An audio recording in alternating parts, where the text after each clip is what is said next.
Turime dar vieną skambutį. Labas vakaras.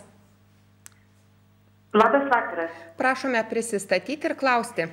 Kazimiera, norėtų paklausti mūsų gerbiamo Seimo nario Butkevičiui, atleiskit vardą, užmiršau, tokį klausimą. Ką rinksime?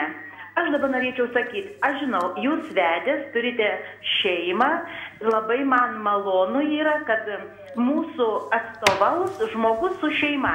Bet jeigu yra be šeimos, jeigu žmogus savo nesugebėjo šeimą sutvarkyti, kaip jinai nori valstybę tvarkyti? Tai reikia, kad būtų prezidentas šeimos žmogus ir mums reikia pasirinkti. Mes norime pasirinkti šeimos žmogų. Jeigu moteris nesugebėjo pasirinkti šeimą sukurti, kaip valstybė valdys? Ačiū už klausimą.